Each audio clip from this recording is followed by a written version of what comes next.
Life show hosted by Frederick on Global Voice Radio on Fridays at 10 a.m. Eastern.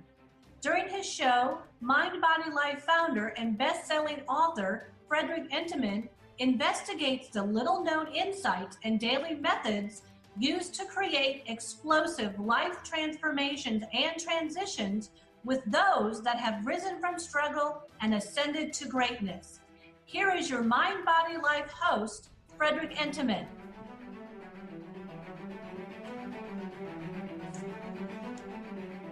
Welcome to the Mind Body Life show. I'm your host, Frederick Entenmann. I'm a former professional athlete, a best-selling author of Surviving Sports in the Game of Life, a coach, a consultant. I help individuals from all walks of life, but most notably, I help professional athletes create lasting success and win the game of life. I want to welcome you to episode 48. This is going to be all about longevity and vitality in modern self-liberation, reclaiming wellness, purpose, and personal power. And, I get questions all the time of how can I live longer? How can I live more youthful, have more energy, look more youthful? How can I live to be 100? Well, I just want to stress overall, there's really a murky cloud of disillusionment in reference to having a vibrant mind, body, and life. You see, vibrancy doesn't primarily incorporate a single element. Everyone seems to want to pop a pill and be fine. But really, overall health and wellness and mind, body, life embodies all-encompassing commitment that integrates specific behaviors and skills and tools. If you want to live to be 100, you have to really maintain and be very disciplined about living and leading a holistic lifestyle that synergizes and enlivens all aspects of consciousness, so your mind, health and wellness, so your body, and certainly your environment, your life. And later I'm going to go into blue zones, which are shown to have correlations of how your environment directly impacts your health and wellness and vitality. It's proven. And unfortunately, manipulative snake oil marketers and other self-proclaimed, hypnotic gurus have really engineered a false perception of wellness through this buzzed vibrancy. You know what I'm talking about, such as embracing the feeling of getting high on adrenaline and spiking your nervous system into fight or flight and telling you how great you are, whether it's on stage or through marketing. Look, the truth is that vibrancy isn't found through instant gratification, okay? Sorry to break it to you, but thinking about it, or like I said, popping a pill. And it's such really the deceptive information out there. And it's strategic, let me tell you. You need awareness to filter through the garbage these days. It's really,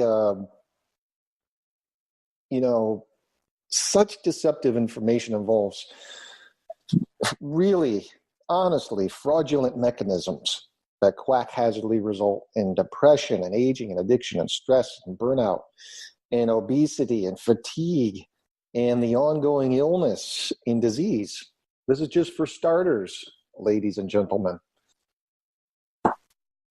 Authentic power, and really, there's a power in health and wellness, and it stems from taking personal accountability.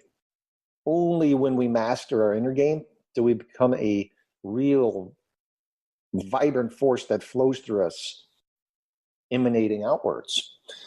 And Albert Einstein and the very famous Nikola Tesla have established that everything is energy, which is transformable. In case that confuses you, for instance, have you noticed the quieter you are, for instance, the more connected and clear and present you become. especially in nature where it's quiet. You go out in the middle of nowhere, you might notice you feel extremely connected. Actually, since I brought this up, in the last episode or 2 episodes ago, I brought up this very very formative, very, very grounding concept that actually the number one school system in the entire world in Finland incorporates. There's something to this, Unfortunately, schools really neglect teaching this simple or practicing this simple truth. And not only that, but also how to protect your vital life force energy, which everyone seems to want a piece of around here, if you haven't noticed. So instead of being taught that one's natural state is actually loving kindness through like a open-hearted vulnerability, it's instead reinforced, systematically reinforced to neurotically protect oneself by creating an environment that forms walls around the very, very intelligent heart. And if you want to know more about the latest heart science, please go to heartmath.com. This mindset, this programming, it only reinforces negative habits such as the gossiping and finger pointing and victimization and complaining and drama, and really staying trapped in stories to keep one in a perpetual and chronic state of fear and depletion and innervation. Because energy is everything. You're only given so much in this lifetime, and you can't refill it at the pump. And this is why establishing boundaries of guarding your reserves are so critical. Just remember this. Really, reactiveness equals power leakage, okay? Every time you overreact, this causes an actual biological attachment that drives those emotions into your physiology. That's why when you go into a good yoga class, they proclaim, hey, let's squeeze the issues out of your tissues. Hello? It's in your physiology. So whether it's losing oneself in, for example, your career or relationships or sports, conserving and guarding your energy force is an essential tool that requires legitimate life skills and proper awareness. That's what I do. That's why I do what I do, to help people with the accountability, with the increase of awareness, to get you where you want to do and lead the lifestyle you want to have. Message me, contact me. Let's work together if that's something you want to do. Sweeping emotions under the rug, avoiding confrontation, or engaging in passive aggressiveness. These are just all quick examples, and really, these are learned behaviors that decimate your energy and cause the systemic blockages. And for example, you've had an egotistical jerk for a coach. I personally had, unfortunately, encountered more assholes than you can imagine. For some reason, it's been my journey, but that's okay. I wouldn't be great at what I do without those lessons. My point is, don't allow the attachment to words or unforeseen outcomes really drain you. The same applies to like a friend or teacher or spouse or a boss. If things become too negative, detach and leave. It really is that simple. If you're around energy vampire, is a very common word now, I suppose, someone who really is that looming dark cloud of energy and you just feel it, don't tolerate it, protect yourself, and don't even play the game. That is my advice. Taking personal responsibility for oneself really leads to the inherent ability to adapt and overcome any given situation, because it squashes conventional attachments and makes one less easily deceived or taken advantage of. And this also prevents your self-power from ever getting to the point of where it can become corrupt. You see, when you align your heart first instead of your ego, your priorities shift from the mental to really that sacred connection with your with your immediate environment. And physiology is important, but transitioning these long established doctrinal principles into holistic wellness methods that address the comprehensive emotional, psychological, inner strength and wisdom, and your body's intelligent capacity creates that immense high vibe that really everyone inherently desires. And what the mind expects, it finds. It's a self-fulfilling prophecy, in case you haven't noticed, that, for instance, when you are self-assured and accomplishment is within your grasp, you relax and look for solutions rather than dwell on problems. It's really that flow or that sweet spot where you want to be. In essence, flow is when you naturally manifest positive situations or outcomes and disregard thoughts related to uncertainty or failure or roadblocks. I mean, truly, if you anticipate joy, health, happiness, and accomplishment, then you most likely experience each one.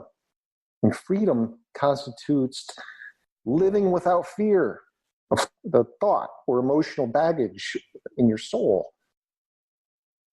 Great quote I love by one of my heroes, Leonardo da Vinci, said, quote, "For once you have tasted flight, you will walk the earth with your eyes turned skywards, for there you have been and there you will long to return," quote.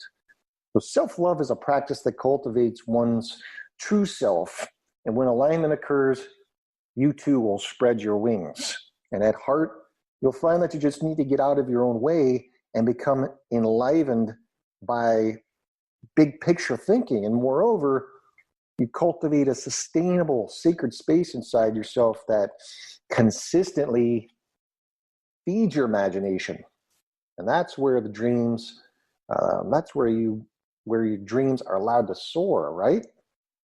And authentic happiness is not a secret formula, but it stems from being in sync with that heart alignment. Again, if you want to know more about recent heart research, please go to Heart Math. It's really amazing, the research that's being done on the heart energy these days. But yet, we're taught that our brain is the know-all and do-all, and that thinking or increasing your IQ is really the pinnacle of genius, right? I mean, did you know just by being quiet, your heartbeat could match the electromagnetic current of the planet? And it's proven. According to recent research, you know, the electric field as measured in an electrocardiogram is about 60 times greater than the amplitude brain waves recorded on a EEG, which is an electroencephalogram. And they should be of interest because truth and wisdom entails really tapping into your bioelectrical heart intelligence. And currently, there's a lot of growing evidence that suggests energetic interactions involving the heart may underlie intuition and important aspects of human consciousness, not by overachieving on some standardized test that falsely labels one as intelligent. No wall is big enough to withstand the power of your heart. I really want to stress that. Follow your bliss and the universe will open doors because there were only walls. Plato said that we don't actually learn anything, that we're born to create. And instead, the more we feel, the more we can create. See, creating makes us feel vibrant and alive. It's familiar to your soul. This single process helps you let go of societal expectations and really embrace your destiny. And it's from this sacred space that you're free to discover your bliss and your life's passion. That's why we feel wonderful when we're involved in the creation process of some kind. You don't have to be an artist. You're born to create. We all have some sort or way of creating. You know, Socrates states that we already know. And it's the modern learning model that really unravels your innate wisdom and knowledge. And you see, when you discover what truly inspires, you can then make the basis for your personal hero's journey. Purpose is really what gets one excited to live and contribute and create. And believe me, it's certainly not your fault if you're bored or frustrated with your relationships or your career or even schooling, whatever process in the journey you're at. I can tell you no amount of wealth or even career success will ever fulfill you if it's not aligned with your purpose. And really, zero amount of regurgitation of test answers or certifications or all the degrees on your walls, all those little pieces of paper that cost 6 digits, will ever bring complete gratification to the human soul, ever. Growth transcends beyond the self-limitations of routine. And sure, of course, the first days or weeks or months are difficult with change. And unfortunately, many view change as negative because it challenges regular routines and systematically ingrained dogmatic beliefs, which I'm known for unraveling those. I'm known for saying, hey, look at your belief system. Think of the opposite. Practice the opposite for a month. Unravel a lot of the programming. Set yourself free. But however, in retrospect, it's extremely unsettling when you finally get out of your incapacitating habits that have gotten you to where you are in the first place. And I often ask, and so when do you plan to take a stand and overcome your self-limiting patterns and beliefs that really are in your way? That belief system or that fear is really what cripples your dreams and visions. And it takes more energy to keep the walls of resistance up than just allow them down. And, this is why I'm also known for saying, just get out of your own way. If you've never heard that before, that's what I'm referencing. So being present and grounded and experience that full dimensional verve for life is the intuitively desirable way to live. It's really what everyone seeks. And everybody wants answers, yet it's not about information per se. Look, divine magic occurs through eliminating distractions, creating, and then executing upon taking action.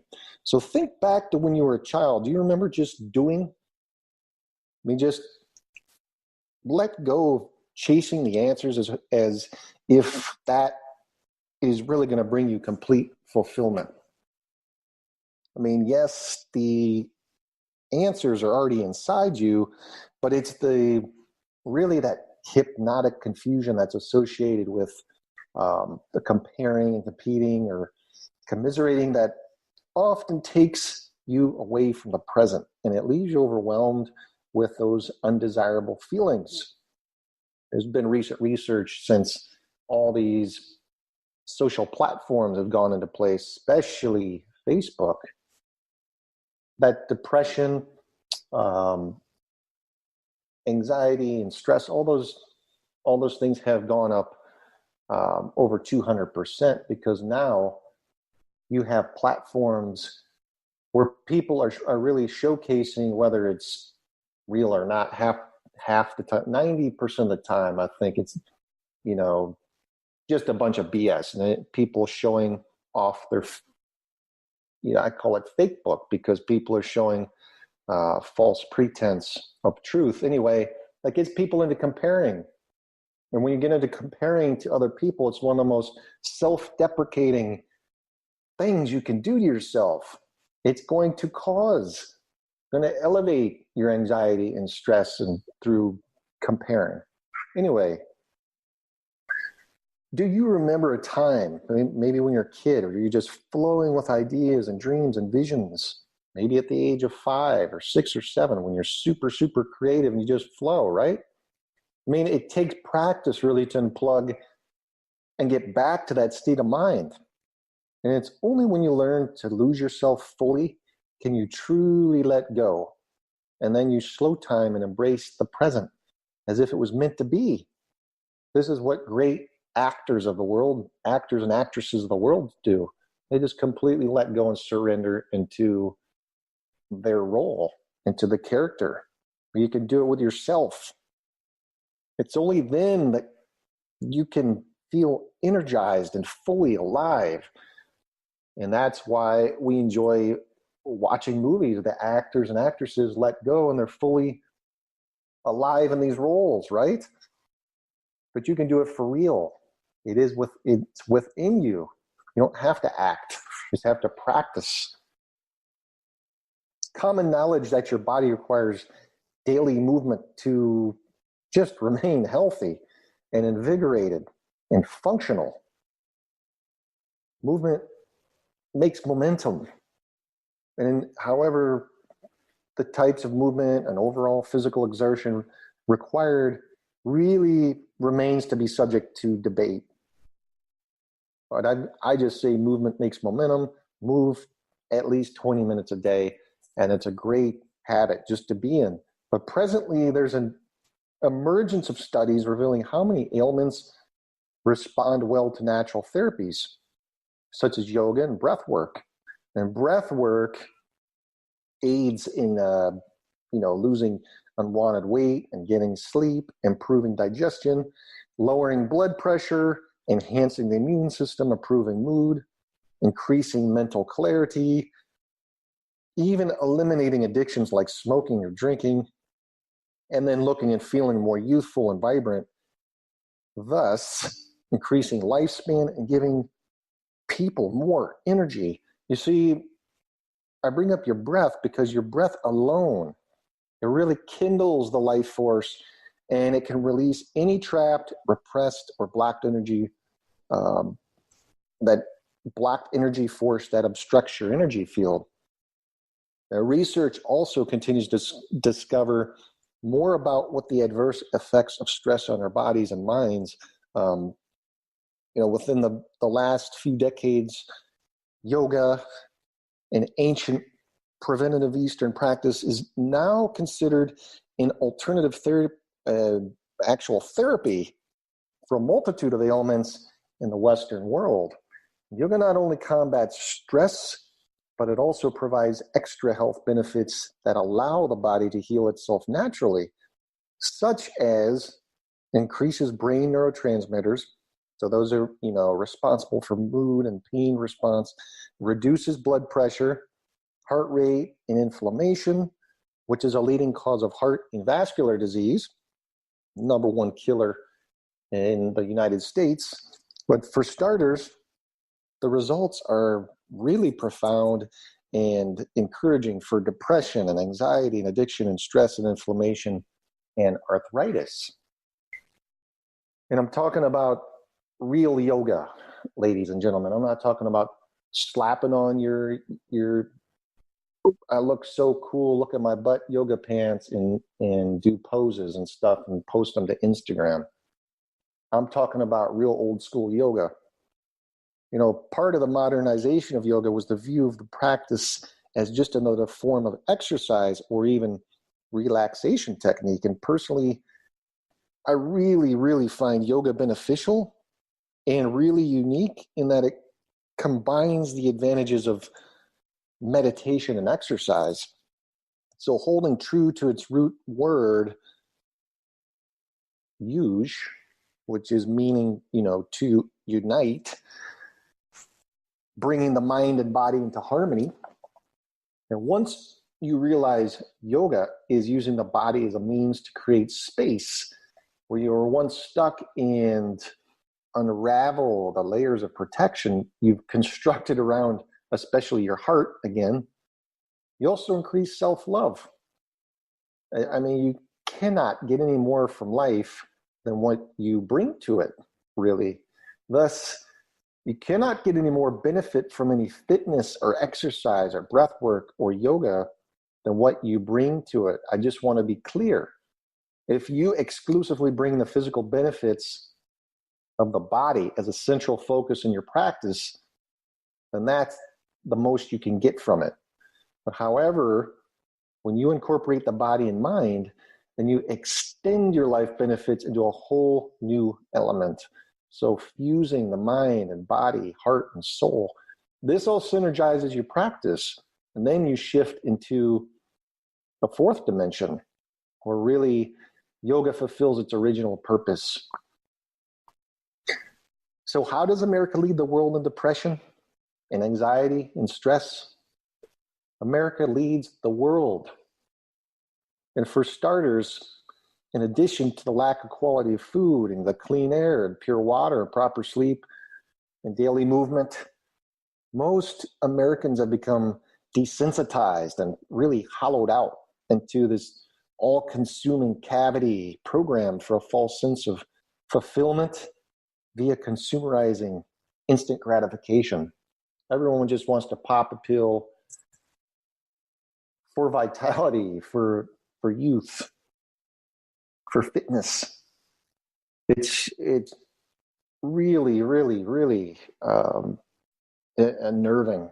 And, on a larger scale, embracing artificial relaxation or escape vehicles via the prescription psychoactive medications and these tranquilizers and chemically laden processed frankenfoods and your drugs and television programming and all the computers and video games, the overladen high-stress career work, or even the sports obsessions, life really suddenly becomes a coping mechanism for ignoring pain rather than removing the root of it. And most people have learned to initiate and drown out that pain. Look, no matter how long you ignore the enemy really moves closer every moment, and it's solving, zero problems and gaining more power along the way. So you see, that which is used as a way to kill the pain also becomes the source of more pain. And that which is adopted to avoid pain perpetually sustains. It prolongs and reinforces the pain. All the devices adopted either to suppress pain or to avoid pain are like essentially throwing explosives into a fire. And it only makes the field of unconscious extend, creating greater insensitivity. We all have a natural power to heal our bodies. And I challenge you to disconnect from technological distractions as often as possible and really reconnect with your immediate surroundings. The notion that trees affect us on an energetic basis is not new, people. For example, we know just instinctively within us, after walking in a forest or swimming in the ocean, that we're calmer and we're more relaxed than when we entered. Nature really provides this bridge to wellness by offering a suitable healing environment. Environment is very important. Again, I'm going to go into just how important environment is in a little bit, because it's been proven by scientists around the world that there's 5 common places are called blue zones. That's where centurions, the most centurions in the world, live. You don't need to read research articles to know that nature heals. Just take action. Get out into it. I promise you it's an absolute game changer when you start incorporating more nature into your life. Really, everyone always inquires about reaching these new levels of life, vibrancy. And my answer is this: just be quiet. Because intentional silence puts us in a state of reflection and disengages our intellectual mind, is what it does.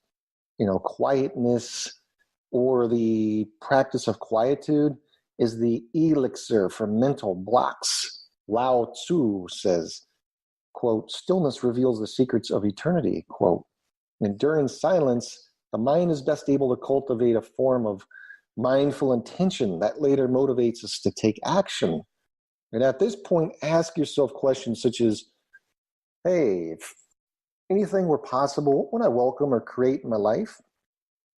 Or even when I'm feeling most courageous and inspired, what do I want to offer to the world? Or even when I'm honest about how I suffer, what do I want to make peace with? Ask yourself that very powerful question. So removing critical mind chatter allows positive emotions and our imagination to build a subconscious intention and adds focus and purpose to our goals. And it goes without saying that the brain is an extremely complex organ, but like muscles, it really benefits from rest. And I'm not talking about sleeping in until noon, okay? The creative process includes a crucial stage called incubation. And this is where all the ideas we've been exposed to get to meet and mingle and marinate and subsequently produce an aha moment. You have to literally disengage from the work at hand and take a rest in order for an idea to essentially incubate. And again, only when we slow ourselves way down can we truly connect to our hearts. Too much thinking is detrimental to output and blocks flow. But slowing down creates connectedness and presence.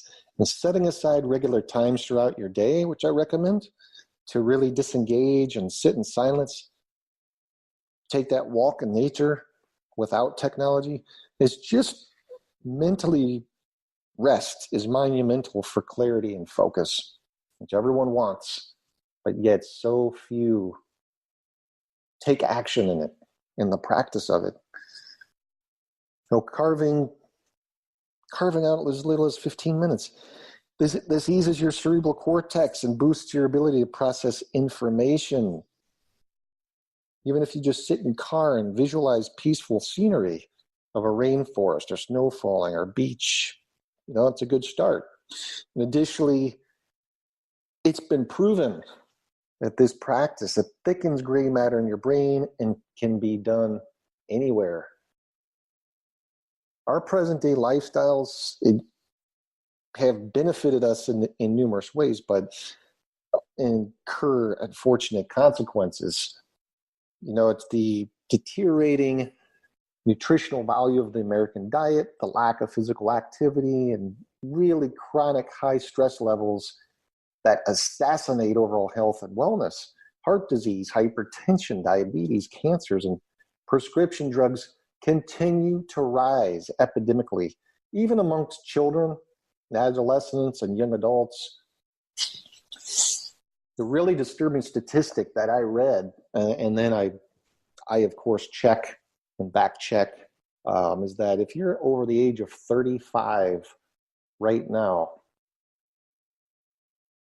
the average 6-month-old baby has officially had more vaccinations than you have had in your entire life. It's very, very disturbing, especially if you actually know. Do you actually know what's in a vaccination? And until you do your research, please don't call me crazy. Remember, one of your greatest assets is taking personal accountability over your life. Please stop regurgitating what you hear and think for yourself first. Nobody fuels you but you. So processed or synthetically enhanced frankenfood sources hold really little to zero nutritional benefit, and they don't serve the original intent either. So why support it? Why go to McDonald's? Why go to fast food places? Why support these monopolizing bioengineered products that destroy life? They destroy environment. You're creating the monster larger.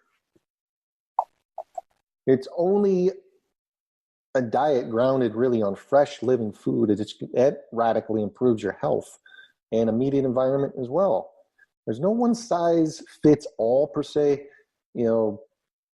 Obviously everyone's different, but however, it's consuming the raw food.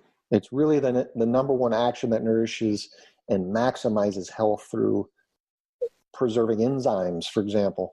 Animals that live in the wild don't actually suffer from chronic degenerative diseases, by the way, as do humans and domesticated animals.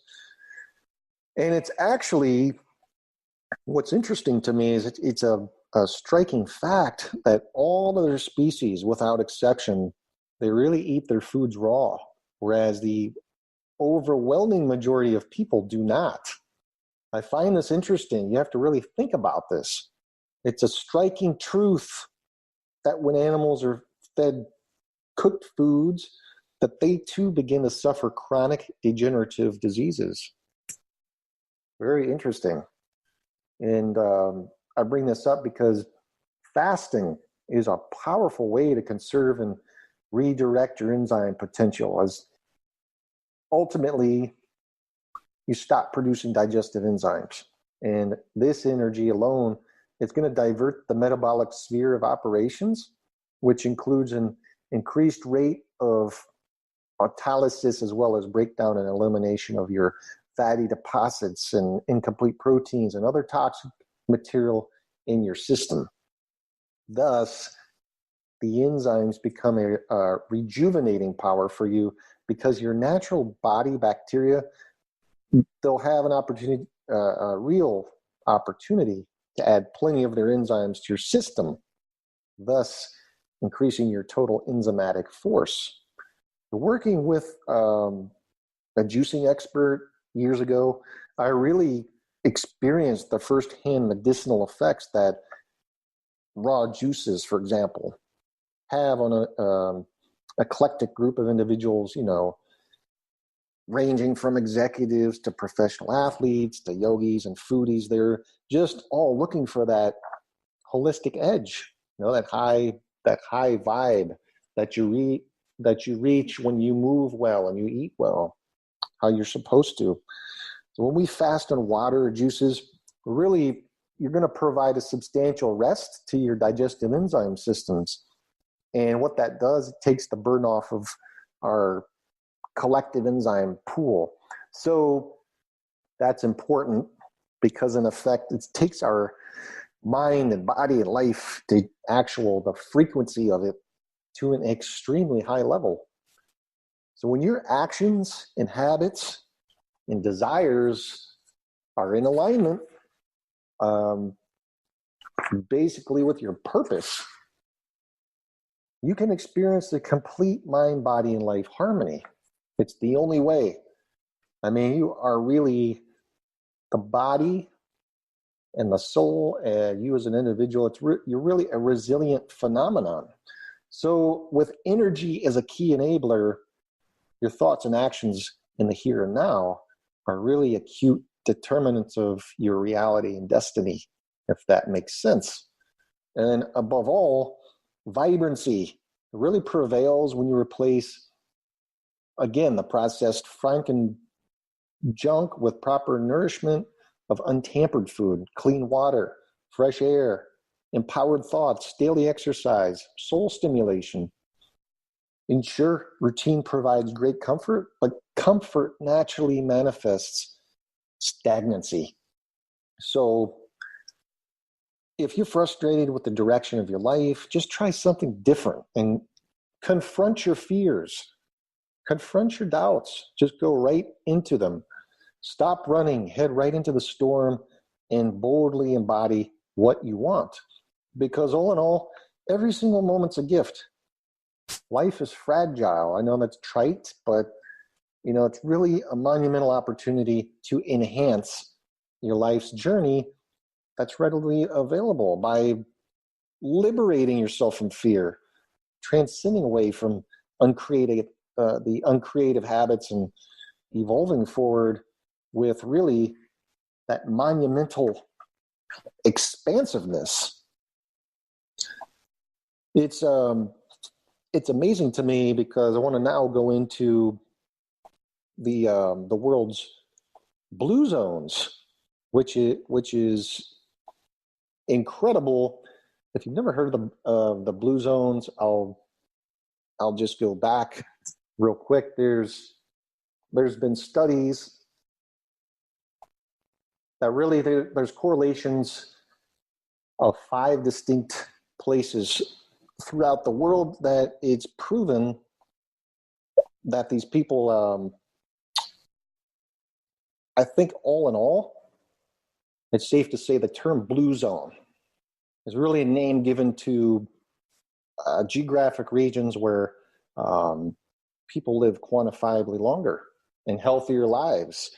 After all, I'm kind of spewing about vitality, right? So these geographic areas have also been called longevity hotspots, and it was really made popular in the early 1970s, I believe, by actually a National Geographic report.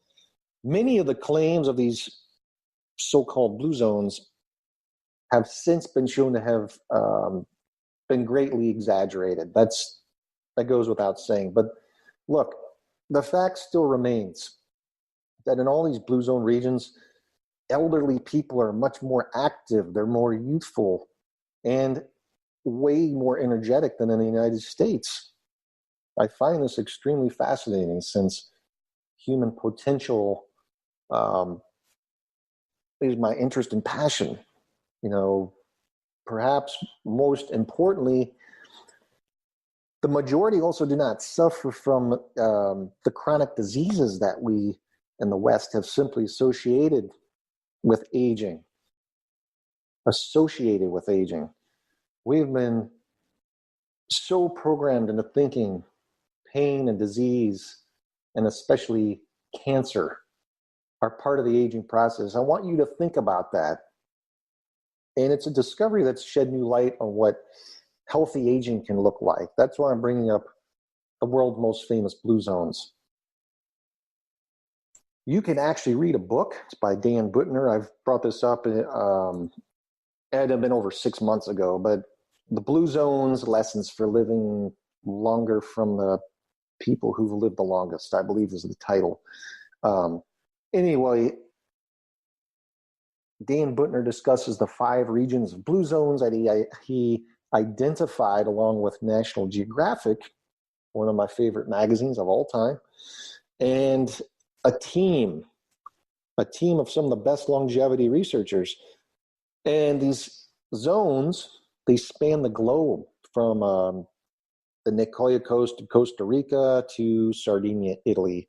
And they actually included Icaria, Greece, Loma Linda, California. Yes, Loma Linda, California, USA. It's amazing. Sardinia, Italy, Okinawa, Japan, and Nicoya, Costa Rica. And while these 5 blue zones have been made the most famous as a result of the success of Buettner's work, they're not the only areas in the world that have been identified as longevity hotspots, okay? Want to be clear on that. In addition to Buettner and National Geographic's work in the early 2000s, researchers have shown interest in the remarkable longevity seen in communities and cultures of several other areas in the world, like the Hunza Valley in Pakistan is said to be a place that fosters long life. And legend has it that these Hunza people routinely live until 90. I mean, minimally, they're living in their 90s in good health, with many of them living as long as 120 years old. Legend or not, the Hunza people do live healthfully into old age. They eat a diet primarily of fruits and grains and vegetables. The Abkhazia, during Soviet times, the Abkhazia were held up as the longest lived people on earth. And obviously, while claims were exaggerated because it's the Soviet times, no one can actually deny that the Abkhazia lived into their 90s, because they did, and beyond, without any of the chronic illnesses that, again, plagued the West. Without rambling, I just want to go into common characteristics of the blue zones. There's still a lot of questions about these blue zones or what the research has confirmed is that all these blue zones have more than just their number of healthy or long-living people in common, longevity. And in fact, the people who inhabit these places, they all share very specific cultural, dietary, and lifestyle traits, despite the great distance of their geographical separation, okay? That's why I bring this up. And some of these common characteristics are eating less overall. That's why I brought up fasting, particularly as compared to the Western counterparts. Again, like the United States, people, fasting is very, very healthy. Okay, that's all I'm going to say. These people eat more fruits and vegetables. They eat their healthy fats. What are healthy fats? Avocados, sardines, olive oil, nuts, legumes. They stay active throughout their entire life. They have a positive attitude about aging. They don't dread aging because they don't believe in disease. Dis-ease. Your body's systematically at dis-ease because the majority of American diseases revolve around inflammation. So what's most intriguing about these shared characteristics is that none are out of reach really for the rest of humanity, but they do require a whole new approach to life, which is what I'm all about, right? Mind, body, life. Now I want to end with something really fascinating. The Okinawans. This Buttner certainly wasn't the first to show interest in this group of really healthy, long-living people in Japan. In fact, the Okinawans are the most well-documented and studied population of centurions in the world. They live longer and healthier than any other people in the world. And one of their secrets is the cultural practice of Hari Hachi Bu. Hari Hachi Bu, it's really, experts attribute longevity to the traditional Okinawan diet. That's what Harahachi Bu is. It's also commonly referred to as Harahachi Bunmei, and that is a Confucian teaching that advises people to eat only until they're approximately 80% full. It's a cultural practice that can still be found today amongst communities of Okinawans who live on the island of the southernmost prefecture, so former province of Japan, actually. The people of Okinawa first became of interest in Western medical science really due to their remarkable number of centurions, again, which is reportedly the highest in the world, proportionate to the population, okay?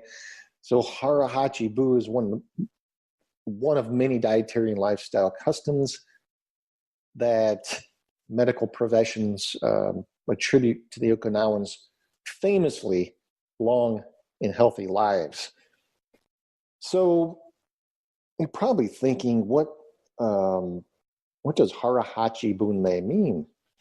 So roughly translated into English means belly 80% full, or eat until you are 8 parts full. So it references the fraction 8 out of 10, right? So in essence, the practice of Harahachi Bu is it's an inexact method of calorie restriction is basically what it is. Well, higher caloric intake and overeating is commonly, obviously common in many Western cultures, not just the United States. The Okinawans have a custom of self-imposed calorie restriction following the practice of Harahachi Bu. And in fact, Okinawans are known to regularly consume approximately 1,800 to 1,900 calories a day, which is a few hundred calories less than what's prescribed for the average healthy American. This lower calorie intake not only leads to their consistently and sometimes significantly lower body mass index scores, but it's likely a major contributor to their remarkable health and long lifespans. I also want to stress that their food is much different than the food counterparts you can find in the Western world, particularly in the United States, where in the United States we are now controlled under a extreme monopoly that barrages us in every direction with big pharma Franken-Laden foods. You have to be very, very aware of this systematic process. Hara-hachi-bu in the Okinawan diet in their unique lifestyle become the greater interest in the West. And unlike other long-living communities like the Abkhazians who I brought up, who have claimed remarkable lifespans at the ages of Okinawans can be verified as the family registry system known as Koseki have been in place for all citizens in Japan for over 130 years. So it's believed that the Okinawans live longer and healthier lives than any other people on Earth. And finally to end here, when it comes to their remarkable longevity, what and how the Okinawans eat it's just as important as the number of calories, okay? And those studies have confirmed the Okinawans' reduced caloric intake. The Okinawans are not your classic calorie counters either. And just by following the principles of the Hara-hachi-bu teaching, the Okinawans eat smaller portions that eat more slowly also than their overeating counterparts. So being in tune with their bodies, this also allows them to know when to stop, while most other cultures don't even allow time for the satiety or I'm full signal to get from the stomach to the brain, which actually takes up to 20 minutes, by the way, before they continue eating. And I'm sure you want to know, well, what do they eat? Their diet's high in fresh fruits and vegetables and also includes a healthy amount of whole grains and legumes and, of course, fish. Their traditional diet is naturally high in essential nutrients and, like I said, essentially free from processed foods. No big pharma there. It's believed that as a result, Okinawans have practically avoided the chronic diseases commonly associated with aging, like Alzheimer's and cancer and cardiovascular disease. They really don't know what those are. And it's fascinating. It's absolutely fascinating. I hope you've gotten a lot out of this very, very introspective episode. And you can find me if I've piqued your interest or you're not in a good place and you'd like to achieve more mind-body-life harmony. Message me. I'm on LinkedIn, Facebook, Twitter. You can even find me on Instagram. Please reach out to me. I want to help you get to where you want to go. It's been a great episode. I hope you enjoyed that. Have a great week and take care of yourself.